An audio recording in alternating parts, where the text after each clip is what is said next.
This is Jonathan Ferguson, the Keeper of Firearms and Artillery at the Royal Armouries Museum in the UK, which houses a collection of thousands of iconic weapons from throughout history. And on this episode, Jonathan is taking a look at a classic of the Battle Royale genre, PlayerUnknown's Battlegrounds. On the gun, on the action bars, it says M1897, and it also says shotgun. I don't think I can think of a single shotgun that has the word shotgun written on it, because it's a shotgun.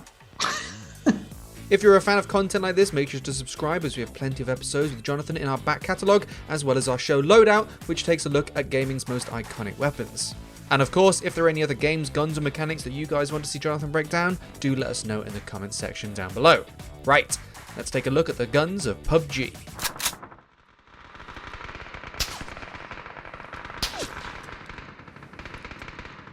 Right, so this, on the face of it, is a rifle near and dear to the hearts of all ex-British Army soldiers, or at least of a certain age, because this is supposed to be the British SLR. See also the Canadian and the Australian SLR. Now, SLR is an abbreviation for self-loading rifle. Now, this is not technically the name of this rifle. This is the class of weapon that this particular rifle sat within, if that makes sense.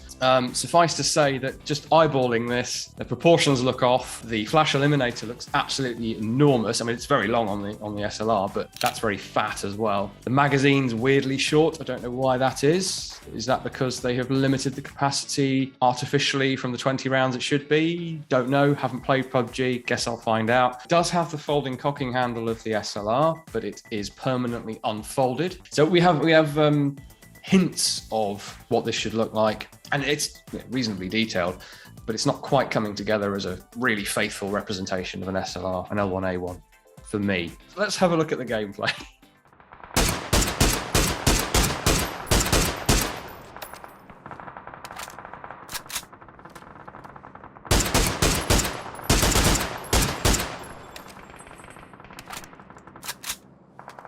So my first impression of the model for this rifle doesn't quite meet the gameplay in that magazine that looks far too short. I suppose that's worth talking about. So this incremental increase in magazine capacity is obviously not realistic. That's, well, it's realistic in terms of extended base plates on magazines. So when you see, especially pistol magazines, with a big bumper on the bottom of the magazine, that's not just there to protect it if it falls to the floor. That allows a little bit more, usually plus two more rounds side by side ish, just extends the body of the magazine. There's a reality junction there, if you like, but I don't think we see the magazine change on the gun. So I'm surprised this wasn't modeled with the correct length of magazine. Basically, the magazine depicted on the gun and on the little icon is just too short.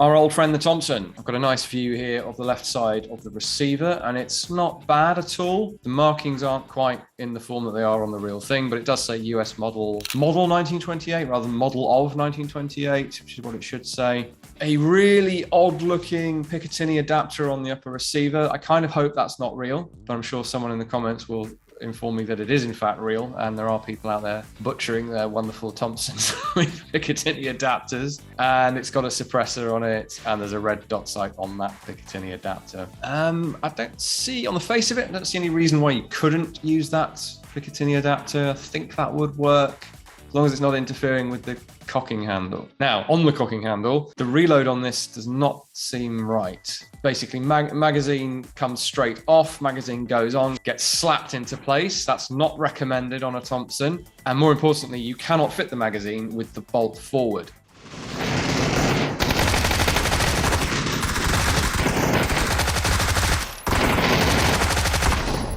I have to say that the general depiction of the Tommy gun here, thinking back to the many others that we've seen in other games, is pretty good. Rate of fire seems about right. Controllability, probably okay. I mean, this thing does climb up and right if you're not used to handling it. We don't have the cuts compensator fitted. However, somewhat reducing felt recoil would be the suppressor. Now, you're probably wondering about that suppressor. Is that something has ever been fitted to a Thompson? Well, as it turns out, yes. Here it is. This was done by, or for, Special Operations Executive in the UK. And it's not the same configuration as we see here. This one is actually sleeved over the barrel. And from memory, I believe it's integral as well. I think there are ports in the barrel of this one. But suffice to say, yes, you can suppress a Thompson. This was never actually issued for service. This was experimental only. Maybe there were functioning issues with it. I haven't had a chance to look into the research side of that one. And this is, of course, an M1. So it's a different model than is depicted in PUBG. But as we often find, this is almost certainly coincidence. They're just trying to allow you to modify your weapons in the game, as all multiplayer shooters allow you to do now. They wouldn't have known about this, and why should they care, frankly? But there is a real one.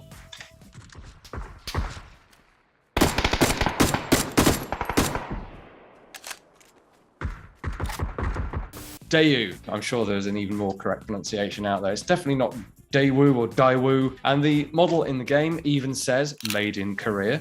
We have a couple of K2s in the collection. Ours does not say made in Korea on it. Now, the K2 is a very interesting firearm. Plenty of videos on YouTube for a deep dive on that. It is essentially a distant cousin, shall we say, of the M16. It's very much AR-15 ergonomics, but with distinctive changes made by South Korea. And it is the standard service rifle to this day of the South Korean Armed Forces. Now, this thing definitely doesn't have the marking PUBG military weapon industry on the side of it. I don't think I need to explain that one. They seem to have dropped the ball here on the muzzle device, because this has a sort of elongated take on the M16A2 type birdcage flash hider, open at the top, or top right. That's not present on the game gun. That just has a barrel that just ends abruptly. So I don't know if this is customizable and you change the muzzle device, but the stock gun really should come with the stock flash hider on the real K2, and it doesn't.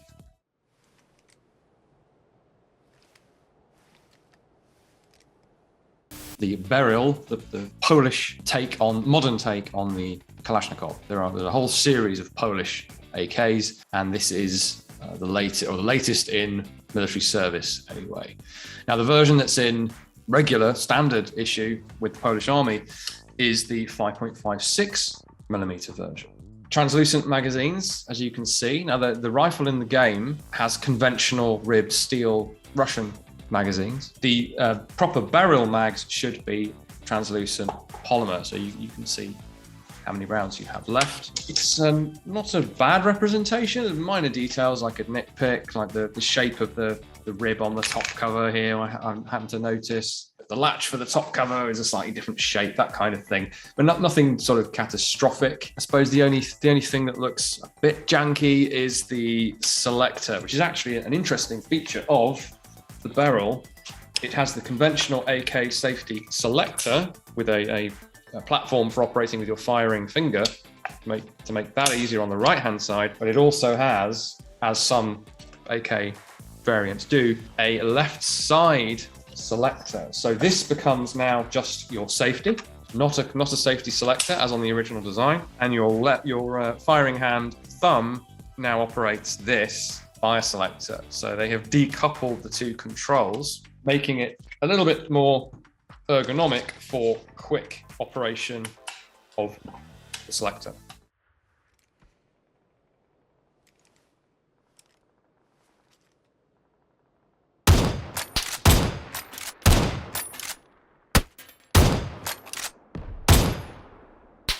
I think this is a perfectly serviceable rendition of the Winchester 1894, model 1894, or the Winchester 94. Now, so there isn't really much for me to say, I don't think. There's nothing visibly wrong or done particularly amazingly well with this rendition of a Winchester. Now, the scope on this thing, I'm not sure what model of scope that is offhand. It looks period enough to be sort of mid-20th century or first quarter of the 20th century, maybe. You absolutely can, and people did, fit telescopic sights to Winchester rifles. They might need a modification to the ejector so that they didn't jam themselves up by trying to punt cartridge cases straight up in the air as they traditionally did. But I think the way this one is depicted is actually okay. And for once, we don't have Picatinny rail, which is nice.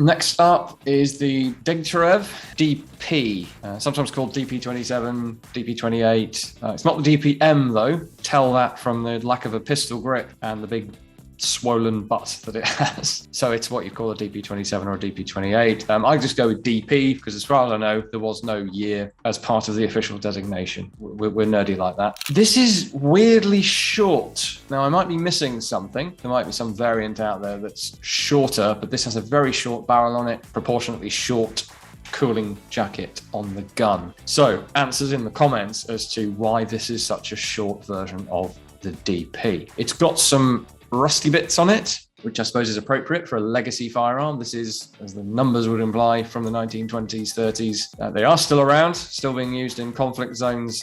What they don't have, though, is a Picatinny rail adapter in place of the rear sight. At least, I suppose, all they've done is replace the rear sight, but it still feels like sacrilege on a vintage firearm like this to have Picatinny rails on it, but I understand why they're necessary. It's got the classic record player action of the rotating pan magazine on top of it that I'm sure most of you are familiar with. It's an okay version of the gun, I think, except for being too short.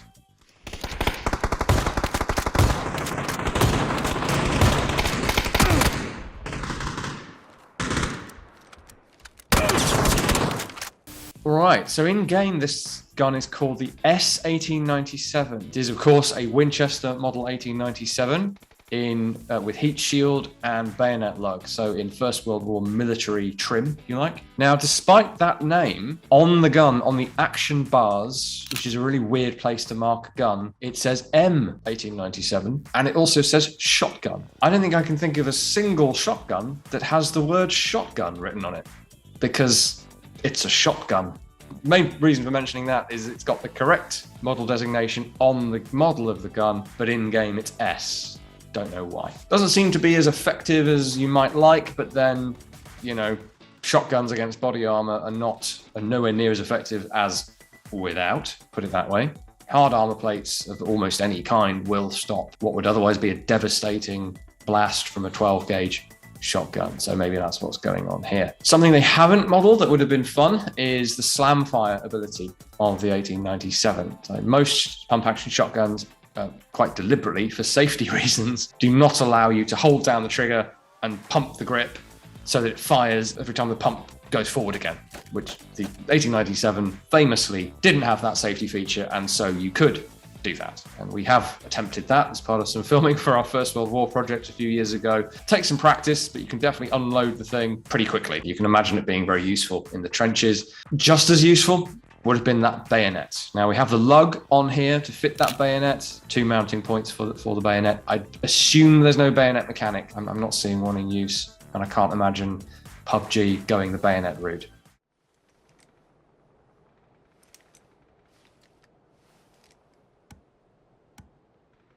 MP5K, the MP5, as those of you who watch this series regularly will know, probably my favorite modern firearm. So I'm going to be quite exacting when it comes to this one. Now this is meant to be the K model. Here is a K model.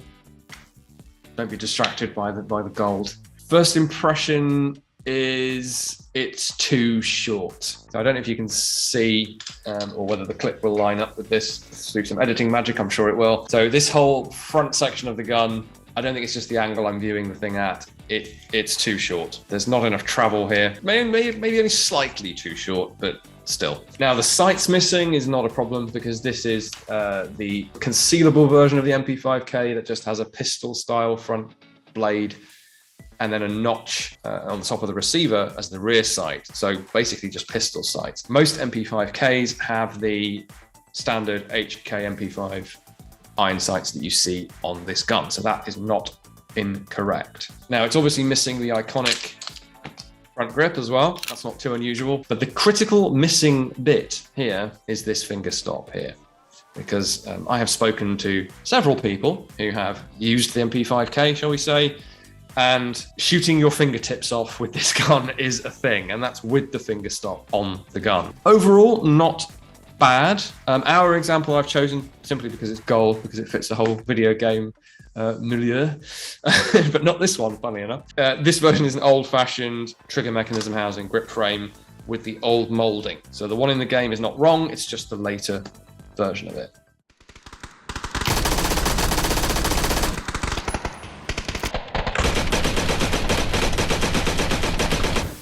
Well, that was bizarre. We got some bullets sparking as they hit something, which is a frying pan. Now, I have heard about the legendary PUBG frying pan. Would a cast iron skillet stop 9mm parabellum rounds? Please don't go and check, or at least not without proper safety precautions. I don't think it would. Cast iron's pretty brittle, and 9mm is fairly pokey, so I think ball rounds would probably zip straight through that thing, unless it's I don't know, an AR-500 frying pan, which I'm sure somebody is thinking of marketing as we speak.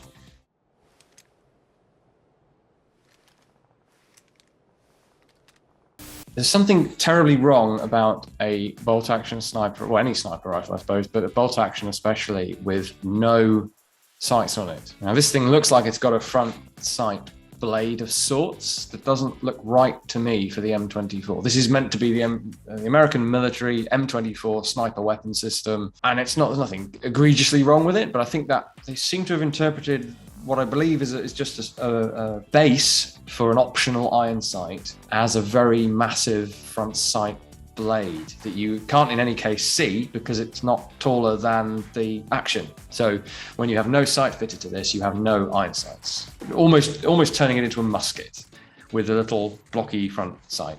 Could you use it without any aiming point? Well, yeah, because you have an aiming point superimposed anyway.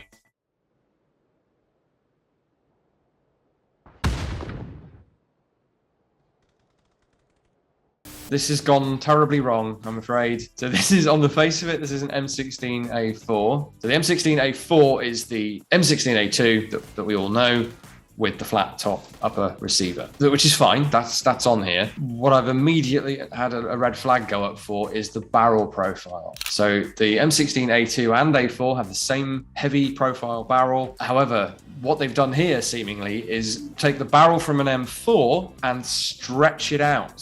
So we've got an elongated, sort of wasted profile in front of the front sight block. It's only there on the M4 so that the M203 grenade launcher could be mounted directly to the barrel, so that it would have a portion of barrel the same diameter as the A1 rifle that the M203 was designed to fit. So it was a kludge on the M4, and that's why that distinctive notch is there in the barrel. There is not such a notch on the M16A4 because under the handguards, it has the right diameter barrel to fit the 203, and you replace the handguards with the whole M203 grenade launcher unit. So the barrel forward of the gas block, forward of the front sight block, should be a constant diameter, and it isn't, and it is, not right.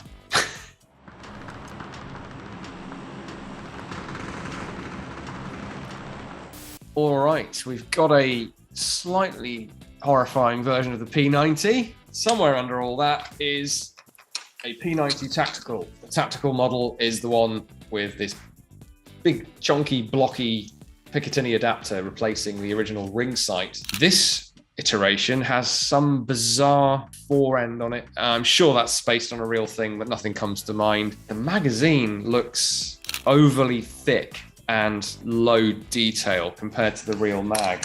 So I mean, this does not feel like it's not steel, it's a polymer mag, but it's sufficiently robust for use, and it's thinner top to bottom.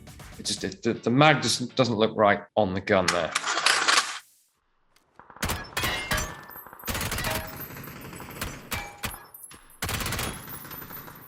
Our P90 is the conventional upper receiver with the tactical rail adapter in it. It has a little front sight post at the front there, and then a little rear aperture at the back. Really quite a clever way to have a backup iron sight for an optical rail. The setup in PUBG is not that. I'm going to speculate that is a PS90 variant, we don't have, with an integral Picatinny upper receiver. So different design there. So it's not, or at least this iteration of the gun in the game is not the P90 tactical. I would say it's a PS90 with a cut down barrel converted to full auto, if we were going to sort of role play what this actually is.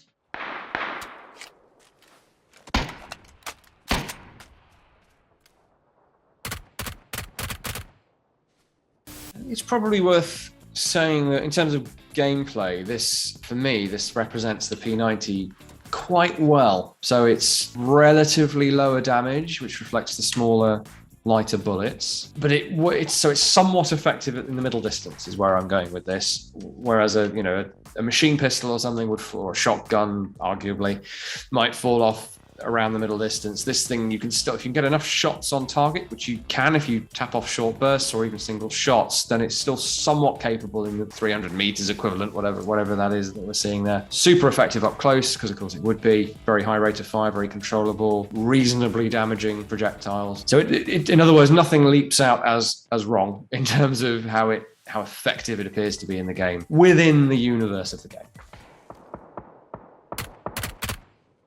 I hope you enjoyed that one. As always, guys, we have our own channel you can go over and watch. And thank you to all of you who've come over to the Royal Armouries YouTube channel and checked that out. And we have the various social media outlets that you might expect. So you can also have a look. And if you are in the UK, you can come and visit one of our 3 museum sites as well. Links in the description, as always, if you'd like to donate to us.